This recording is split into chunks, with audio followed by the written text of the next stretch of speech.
France Inter, le 7-9. Depuis le studio 511 de la Maison de la Radio à Paris, voici François Morel. Bonjour François. Bonjour Patrick. Mardi dernier, en prenant mon café du matin, j'écoutais avec plaisir chez Pascal Clark Alain Souchon. À un moment donné, il a tenu un propos étonnant. On dirait que les Français n'aiment pas la France. Incroyable, non? Parce que cette phrase patriotique que l'on aurait pu imaginer jadis dans la bouche d'Yves Guéna, de Philippe Séguin, elle aurait été inconcevable dans celle de Léo Ferré, de Georges Brassens. Qu'est-ce qui a changé? On dirait que les Français n'aiment pas la France. Aujourd'hui, le patriotisme est donc exprimé par un poète, par quelqu'un qu'on ne connaît pas personnellement, mais qui a une vraie tête de copain.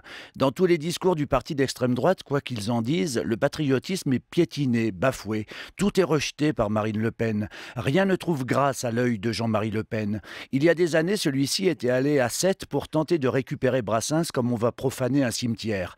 Pour avoir les faveurs du Front National, il est préférable d'être mort. Si les frontistes préfèrent les morts aux vivants, c'est qu'ils sont sûrement moins enclins à se défendre, à apporter la contestation. Aujourd'hui, ils veulent même enrôler De Gaulle, l'ancien ennemi farouche de cette droite extrême. Demain, ils se réclameront de Coluche, de Desproges, de Jean-Yann, de Jaurès, de Zola, de Hugo. Ils osent tout, c'est même à ça qu'on les reconnaît. Je voudrais pour mon dernier matin de la saison faire une chronique patriotique, vous dire que j'aime la France et que non, ce n'est pas si ridicule d'aimer la France. Elle est si belle, si contrastée, si chaleureuse. Je ne plaisante pas. Je la sillonne, la France, toute l'année. Et aimer la France, pour moi, ça n'a rien à voir avec se mettre au garde à vous et réciter par cœur les paroles de la Marseillaise. C'est se souvenir de visages, de rencontres, de discussions, de rigolades à Alès, à Brest, à Vannes, à Laval, à Annecy, à Argentan, Valenciennes, Hasbrook, Château-Arnoux, Saint-Nazaire, Paris, Cesson-Sévigné.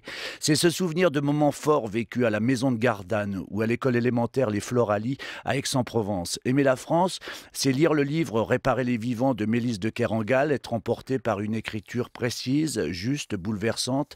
C'est regarder un dessin de Sampé en se demandant si on doit rire ou être ému. C'est écouter Almain de la Simone chanter quoi, ma gueule, qu'est-ce qu'elle a ma gueule, avec une fragilité désarmante. Aimer la France, pour moi, c'est entendre Juliette, sa générosité, son humour, son incroyable musicalité. C'est lire chaque semaine les chroniques de Patrick Pelloux dans Charlie Hebdo, comprendre son empathie, sa tristesse parfois, ses révoltes. C'est découvrir incrédule un dessin de Charb, de Cabu. C'est entrer dans un nouveau théâtre à Albi, c'est découvrir Grégory Gadebois sur une scène, c'est voir un nouveau spectacle de Sivadier, de Pomera. C'est avoir envie de partager le plaisir que j'ai eu devant le récital d'Emeline Bayard d'Elle à lui, cet été qui se jouera au théâtre du Bourgneuf pendant le festival d'Avignon. C'est attendre avec impatience la nouvelle saison des Revenants. C'est s'enthousiasmer de l'honneur que l'Académie américaine des arts et des sciences a rendu cette année à Michel Brouet sans comprendre le moindre début de commencement de ses recherches mathématiques. C'est admirer les gens du DAL, des bénévoles des Restaurants du Cœur, de SOS Amitié, de tant d'associations de bonne volonté, d'humanisme qui ne se résignent pas à voir gagner l'indifférence, le mépris, le rejet de l'autre. C'est tellement de choses encore, tellement de parfums, de sensations, d'images. Allez, on peut bien le dire pour conclure cette année avant de vous retrouver le 29 août, même endroit, même heure. Allez oui, je le dis, vive ma République, vive ma France.